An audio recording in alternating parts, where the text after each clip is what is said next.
Shri Venkateswara gold తాకట్టులో ఉన్న మీ బంగారాన్ని విడిపించి కొనబడును.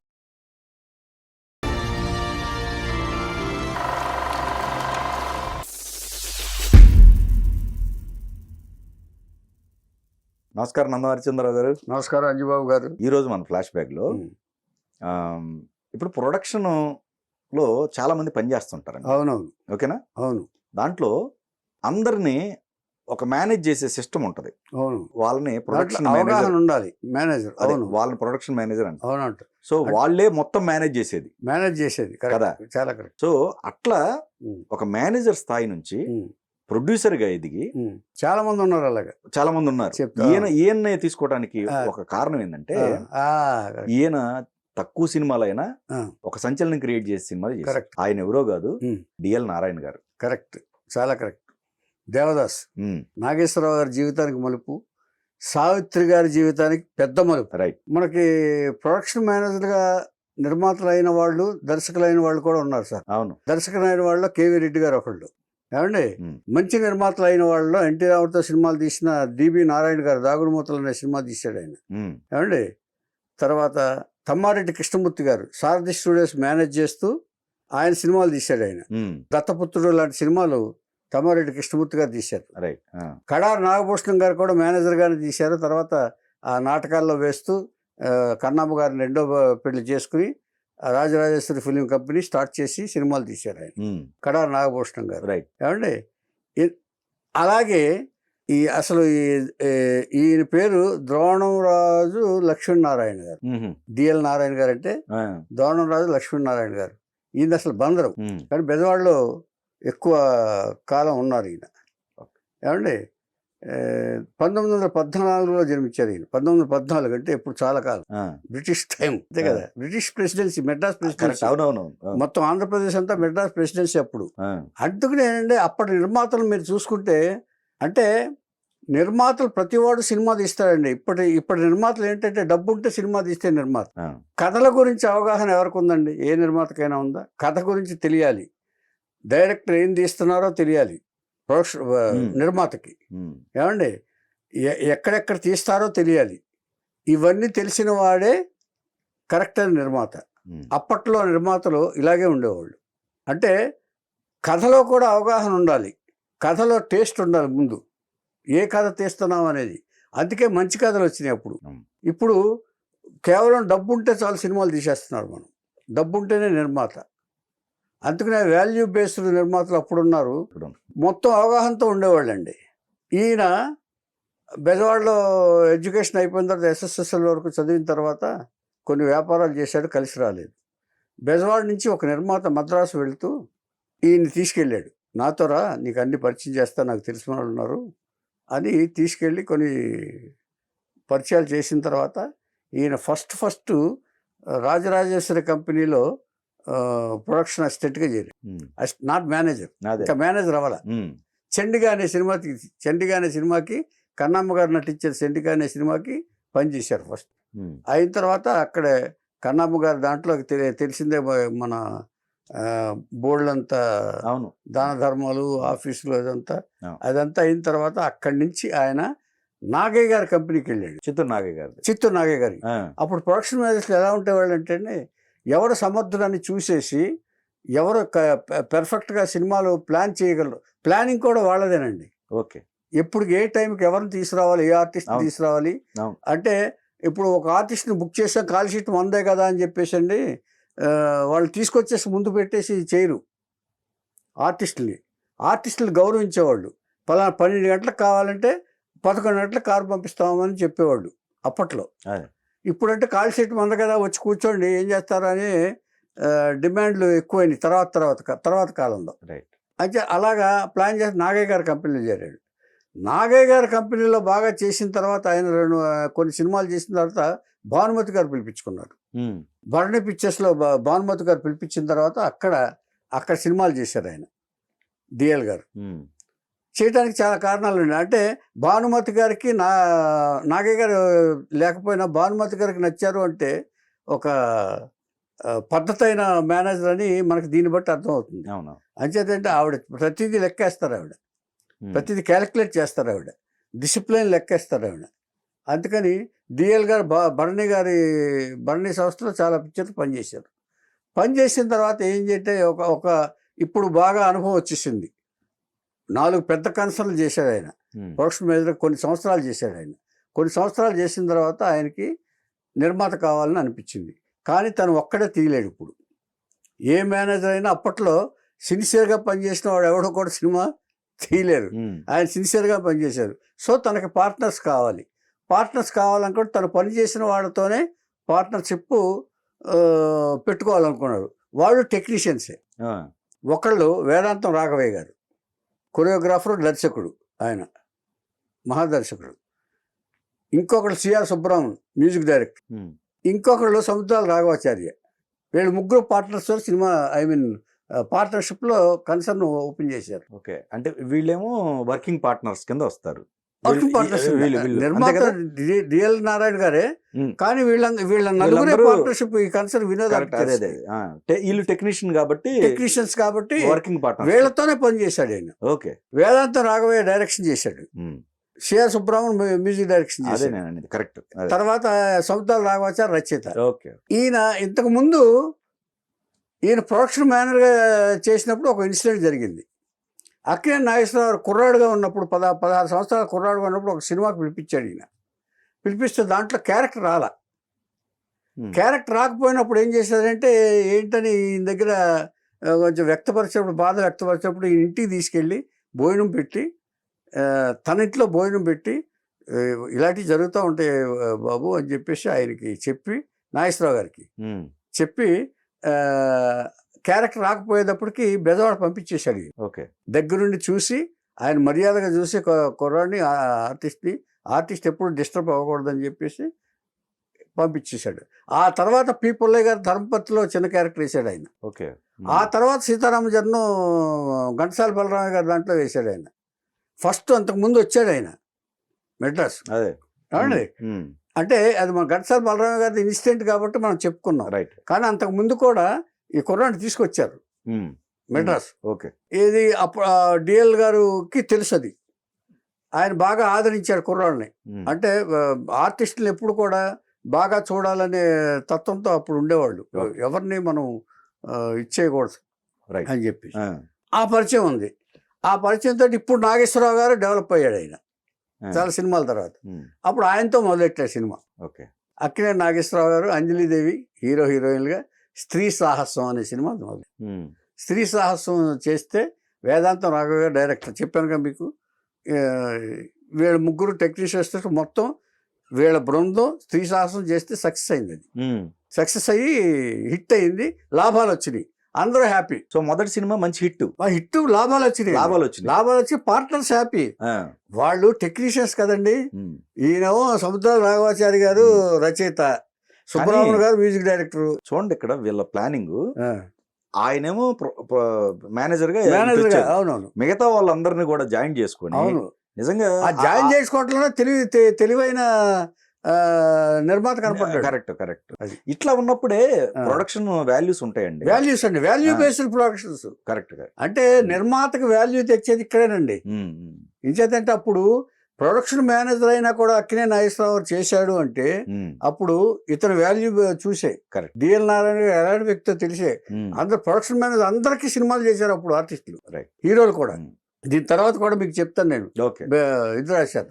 అయిన తర్వాత డిఎల్ గారికి సాహిత్యాభిలాష ఎక్కువ, కథలు ఎక్కువ బాగా చదువుతూ ఉంటాడు. ఎక్కడెక్కడ ఏ మంచి కథలు ఉన్నాయని వెతుకుతూ ఉంటారు. ఇటువంటి పరిస్థితుల్లో ఏం చేశాడంటే ఆయన, మీకు చక్రపాణి గారు శరత్ నవలల్ని అనువాదం చేసి యువ పత్రికలో ప్రచురించేవారు ఆయన. యువ కూడా ఈ నాగిరెడ్డి గారికి అమ్మేసిన ప్రెస్లోనే ప్రింట్ చేస్తూ ఉండేవాడు చక్రపాణి గారు. అట్లాగే కనెక్షన్ నాగిరెడ్డి గారికి. ఆ యువ ప్రింట్ చేయడానికి వచ్చి నాగిరెడ్డి గారితో కనెక్ట్ అయ్యాడు చక్రపాణి గారు. ఆ తర్వాత కృష్ణార్జున్లాగా అయిపోయారు వాళ్ళిద్దరు. ఆ నవలలు శరత్ నవలు చేస్తుంటే ఆయన ఏం చేశాడంటే, దేవదాసు నవలను ఏం చేశాడంటే ట్రాన్స్లేట్ చేసి ఒక పుస్తకం కింద వేశాడు ఆయన. ఆ పుస్తకం చదవటం సంభవించింది ఈయనకి. ఎందుకు నేను సినిమా తీయకూడదు అనుకున్నాడు ఈయన. దాని పేరు దేవదాసుని పెట్టాడు ఆయన. నేను సినిమా తీయాలి ఇలాగనే. చూడండి ఆయన ఆలోచన చూడండి.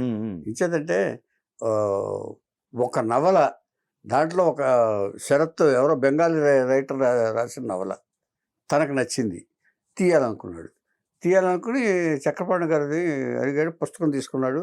పుస్తకం తీసుకుని పార్ట్నర్స్తో మీటింగ్ పెట్టారు. దేవదాస్ తీద్దాం అందరూ ఓకే అనుకున్నారు. ఓకే అనుకుని అన్నీ ఫిక్స్ చేసేసుకున్నారు. ఫస్ట్ అక్కినే నాగేశ్వరరావుని బుక్ చేశారు. ఈ పాత్ర క్యారెక్టర్ చాలా బాగుంది కాబట్టి దేవదాస్ది ఆయన ఓకే అన్నాడు. తర్వాత భానుమతి దగ్గరికి వెళ్ళాడు.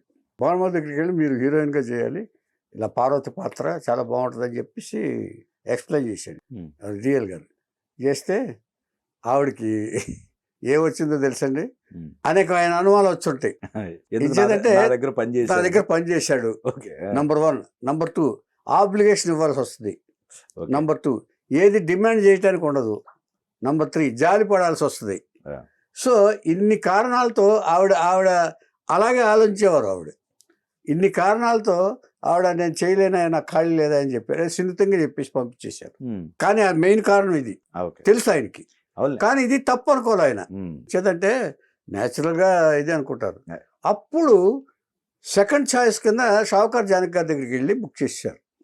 ఫిక్స్డ్ సినిమా, ఫిక్స్ అయిన తర్వాత ఇక అక్కడి నుంచి ఇండస్ట్రీలో టాక్ మొదలైంది సినిమా మీద. వీడంట ఈ డిఎల్ అంట ఈ పిల్లలతోటి షూటింగ్ కూడా స్టార్ట్ చేశారండి రేవతి స్టూడియోలో. పిల్లల ఎపిసోడ్ లేదండి, చిన్నపిల్లల ఎపిసోడ్, దేవదా పార్వతి చిన్నపిల్లల ఎపిసోడ్ సెట్ వేసి తీసేశారు. తీసేసిన తర్వాత పెద్దవాళ్ళది ఇంకా ఎంటర్ అవ్వాల. పెద్దవాళ్ళది ఎంటర్ అయ్యేటప్పుడు ఇప్పుడు అప్రోర్ స్టార్ట్ అయింది. అసలు నాగేశ్వరరావు ఏం పనికొస్తాడు ఈ క్యారెక్టర్కి ఇంత బరువు. అప్పటికే దేవదాస్ అనగానే అందరూ పుస్తకాలు కొనేసి చదివేసి అసలు ఇదేంటి, ఇది దేవదాస్ తీస్తున్నాడు, ఎందుకు తీస్తున్నాడు, నాగేశ్వరరావు ఏం పనికొస్తాడు, అంతవరకు అసలు ఇలాగా పేలగా ఉంటాడు, ఇంత హెవీ క్యారెక్టర్ చేయగలడా, డిఎల్ నువ్వు అయిపోతావు, ఏదో ఒక సినిమా తీసుకున్నావు నువ్వు ప్రొడక్షన్ మేనేజర్గా చేసి, నువ్వు ఈ లోపల అయిపోతావు నువ్వు అని ఈవెన్ పెద్ద వాళ్ళు కూడా సలహా ఇచ్చారు. పెద్దవాళ్ళు కూడా అంటే వాళ్ళకి ఎంత అవగాహన లేదో మనకి అర్థమవుతుంది. ఇప్పుడు అంటే ఒక్కొక్కళ్ళు మేధావులు కూడా తప్పు చేస్తారంటానికి ఇది ఉదాహరణ. ఏమండి, అప్పుడు డిఎల్ గారు మళ్ళీ మీటింగ్, పార్ట్నర్స్ అందరూ వీళ్ళు నమ్మేశారు. నలుగురు కంటిన్యూ అవుతున్నారు. బ్యానర్ వినోద పిచ్చి బ్యానర్, ఇది వేరే బ్యానర్. ఏమండి, అయినప్పటికీ వీళ్ళు నలుగురు మీటింగ్ పెట్టారు. మళ్ళీ ఇలాగ వచ్చింది కదా లక్ష్మీనారాయణ, ఇది ఆపేద్దాం అన్నారు ముగ్గురు. వద్దు అన్నారు. వద్దు అంటే ఇప్పుడు ఏమన్నా మర్యాదగా ఉంటుందా?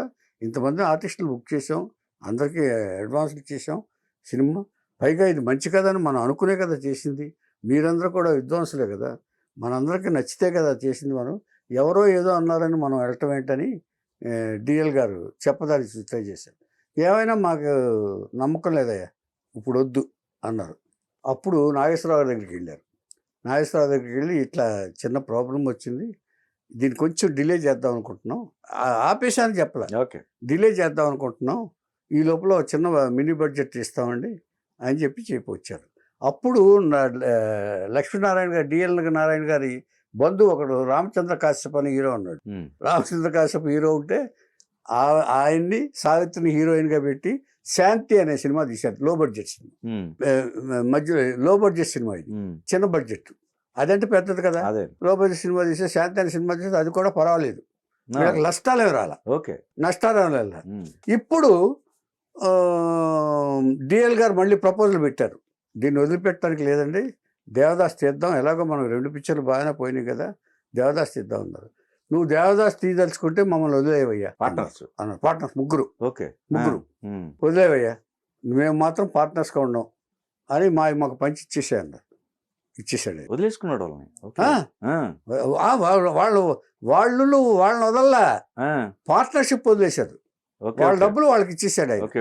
అప్పటి వరకు ఎన్ని లాభాలు వచ్చినాయి ఏంటి, 2 పిక్చర్ల మీద ఎంత లాభం కంటిన్యూ అవుతుంది కదా, 2 పిక్చర్ల మీద ఎంత లాభాలు వచ్చినాయి అవన్నీ లెక్కలు చూసి, ఇదిగో ఇంత కలెక్షన్ వచ్చింది, వచ్చింది మన షేర్స్ ఇవి, ఈ 4 షేర్స్ అవి ముగ్గురికి వాటాలు పంచి ఇచ్చేసాడు. సో వాళ్ళు ఇక్కడి నుంచి సెపరేట్ అయిపోయారు డిఎల్ గారి కన్సర్న్లోంచి. ఆ 2 సినిమాలే. డిఎల్ గారు మాత్రం వదిలిపెట్టలే, ఎలాగైనా నేను సినిమా తీస్తాను అని చెప్పేసి నాగేశ్వరరావు దగ్గరికి వెళ్ళి, నేను తీస్తున్నాను సార్ సినిమా, ఇంచేతంటే అది నిర్మాతకి కథ మీద ఎంత నమ్మకం ఉంటే తీస్తారనే దానికి ఉదాహరణ డిఎల్ నారాయణ గారు. ఆయన ధైర్యానికి అప్పట్లోనే ధైర్యశాలి డిఎల్ నారాయణ గారు అని చెప్పి పేరు తెచ్చుకున్నాడు ఆయన. డిఎల్ నారాయణ చూడండి, వీళ్ళిద్దరు పార్ట్నర్స్ అయితే ఏదో ఒక పార్ట్నర్ చెప్పాడంటే అనుకోవచ్చు. అవును, ముగ్గురు చెప్పినా ఆయన వినలేదు. ఏం చేత దేవదాస్ నేను నాకు ఎందుకో నమ్మకం ఉంది అంటాడు ఆయన. నాకెందుకో చెప్తున్నా, నాకు ఎందుకో నమ్మకం ఉంది కథ మీద, ఇన్ని సంవత్సరాల నుంచి నేను చేస్తున్నా కదా, నాకెందుకో అనిపిస్తుంది ఈ ఎక్కిన నాగేశ్వరరావు గారికి బాగుంటుంది అని చెప్పారు. ఈలోప్పుడు నాగేశ్వరరావు గారితో స్టార్ట్ చేశారు. సరే ఓకే నారాయణ గారు మీ ఇష్టం అన్నారు. తీరా చూస్తే షావుకార్ జానకి డేట్స్ లేవు. ఆవిడ తమిళ్లో విజయ్ బాగా. ఈ ధైర్యానికి ఒక మరో మర్చుతునక డిఎల్ గారి ధైర్యానికి షావుకార్ జానకి డేట్స్ లేవు అన్నారు. ఇప్పుడు ఏం చేయాలి భలే అయింది అనుకున్నారు చాలా మంది. పార్ట్నర్స్ కాదు, మీకు బయట వాళ్ళు. ఎలాగో వాళ్ళు తీయకుండా ఉండటం కావాలి ఇది డిఎల్ గారు. కానీ డిఎల్ గారు వదిలిపెట్టలే. ఎవరైతే ఏంటి పార్వతి క్యారెక్టర్ బాగున్నప్పుడు శాంతిలో సావిత్రి చేసింది కదా, ఆవిడ నేస్తానన్నారు. ఆవిడ నేస్తానంటా తెలుసా నీకు, ఎల్వి ప్రసాద్ గారు తీసేశారు సంసారం సినిమాలో. డైలాగ్ బాగా చెప్పలేకపోయింది, దట్టు ఇది నాగేశ్వరరావు గారి పక్కనే అని కామెంట్ చేశారు. అయినా సరే నేను ఆవిడతోనే తీస్తాను అని నాగేశ్వరరావు గారు సావిత్రి కాంబినేషన్లో నేను తీసి తీరుతాను అని చెప్పి ముందు సావిత్రి గారి దగ్గరికి ఒక పుస్తకం ఇచ్చాడు. అమ్మ నువ్వు బాగా చదివి ఈ క్యారెక్టర్ని బాగా అవగాహన చేసుకో. ఒక 6 పుస్తకాలు కొన్నాడు ఈయన. మెయిన్ పాత్రలందరికీ నాగేశ్వరరావు దగ్గర ఒకటి, మిగతా నటించే వాళ్ళ దగ్గర ఒకటి, అందరి దగ్గర గోవిందరాజు సుబ్బారావు గారు వేశారు కదా, అందరికీ ఒక తల పుస్తకం ఇచ్చి తను ఒక పుస్తకం పెట్టుకుని సెట్లో 2 పుస్తకాలు ఎప్పుడు పెట్టాడు ఆయన. ఎప్పుడు అంటే ఎక్కడ ఏదైనా మిస్ అవ్వకుండా చక్రపాణి గారి ట్రీట్మెంటే ఆయన ఫాలో అయ్యారు. తీసిన తర్వాత అప్పుడు సావిత్రిని వేసి తీశారు. సావిత్రికి ఛాలెంజింగ్ ఇప్పుడు ఇది. ఎందుకంటే ఈ సినిమా కనుక ఇది లేకపోతే నేను పట్టుదల ఎక్కువ, మొండితనం ఎక్కువ అని అనుకున్నాం సావిత్రి గారి గురించి. ఈవిడ బాగా స్టడీ చేసింది ఆ క్యారెక్టర్. రాత్రింబాడు స్టడీ చేసి తను యాక్ట్ చేసి చూసుకుంది పార్వతి పాత్రలో. ఒక సాడ్ విషాదమైన పాత్ర వచ్చినప్పుడు ఆ రాత్రి అంతా ఇంట్లో కూర్చుని ఆవిడ ప్రాక్టీస్ చేసి ఈసారి ఎలాగైనా నాగేశ్వరరావు గారి దగ్గర ఇచ్చేసుకోవాలి అని చెప్పి, ఏ నాగేశ్వరరావు గారు చూసి తను తడబడిందో ఆ నాగేశ్వరరావు గారితో ఇప్పుడు ఇదే అని చెప్పేసి ఆవిడ బాగా ప్రిపేర్ అయింది.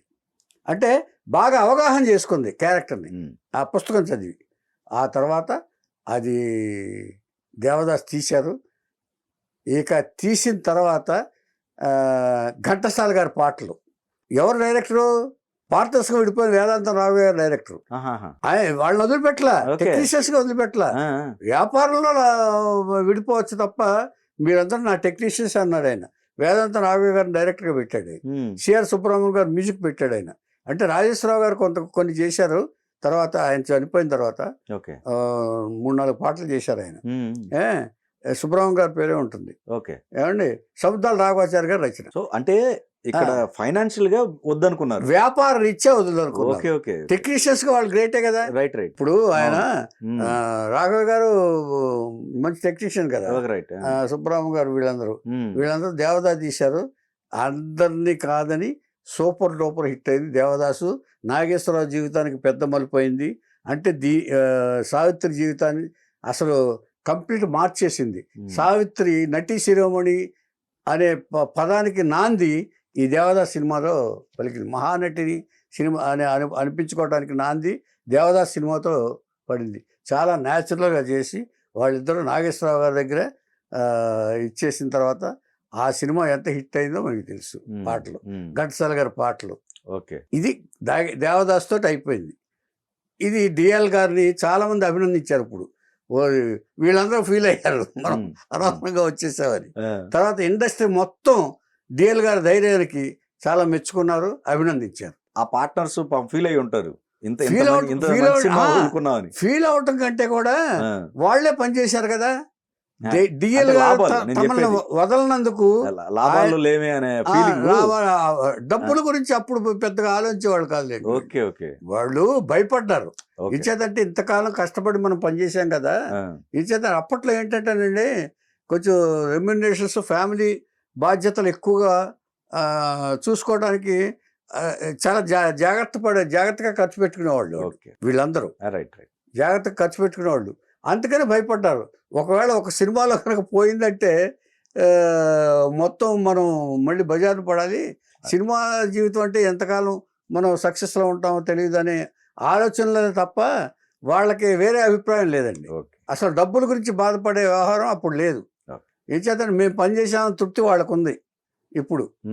పైగా ఆయన కష్టపడి కూడా వేదాంతం రాఘవ గారు ఎంత బాగా తీశాడో మీకు మనం చూసాం దేవదాసుని. ఏమండి, నాగేశ్వరరావు గారు ఎంత కష్టపడ్డారు, ఆయనకి ఛాలెంజ్ మొత్తం ఇండస్ట్రీ అంతా వ్యతిరేకించింది కదా. నాగేశ్వరరావు గారిది ఈ సినిమా ప్రస్తావన వేరే దాంట్లో మనం మాట్లాడుకున్నాం, కానీ ఇక్కడ చెప్పాల్సిన సందర్భం ఒకటి. ఆయన ఆ మత్తుగా ఉండాలి కదా. అవునవును, దానికోసం శుభ్రంగా గడ్డ పెరుగు తినేటప్పటికి నిద్ర మొత్తం అలా వచ్చేసేది అంటండి. చూడండి, అప్పుడు కళ్ళు ఈ రెప్పలు ఇలా దిగిపోయాటండి. అసలు ఆయన ఏ సినిమా చూడండి, ఇమ్మీడియట్ గా తాగుబోతనంగానే ఆ రెప్పలు అట్లా దించేస్తాడు ఆయన. ఇది ఆయన ఐడెంటిటీ పెట్టుకున్నాడు ఆయన దేవదాస్ నుంచి. అంటే దేవదాస్ కోసం ఏం ప్రయోగాలు చేశారో తర్వాత చేసిన తాగుబోతు క్యారెక్టర్లు అన్నిటికీ దాన్నే ఆయన ఆయుధంగా వాడుకున్నాడు ఆయన. అంటే ఓహో, మనకి మత్తు రావాలంటే ఇది రావాలన్నమాట. తాగుబోతు ముందు తాగుబోతుకి ఏ లక్షణాలు వస్తాయంటే ముందు కళ్ళు స్ట్రైట్గా చూడలేడు. అది గ్రహించాడు ఆయన. నాగేశ్వరరావు గారు తెలుసుకున్న గొప్ప జ్ఞానం ఏంటంటే, కళ్ళు ముందు వాలిపోవాలి తాగుబోతుకి. నా మాట తడపట్టం కాదు, నాలుగు తడపట్టం కాదు, కళ్ళు వాలిపోవాలి, కొంచెం స్టడీనెస్ లేకపోవటం అని అనుకున్నారు. ఆ మాటలో స్లోనెస్ అది గ్రహించాడు దేవదాసు నేర్పింది ఆయనకి. దేవదాస్ దగ్గర నేర్చుకున్నాడు ఆయన. అంచేత ఈ దేవదాస్ తర్వాత ఈయన మళ్ళీ ఏ కథలోకి వెళ్ళాడు డిఎల్ నారాయణ గారు అనేది రేపటి ఎపిసోడ్లో తెచ్చుకుందాం.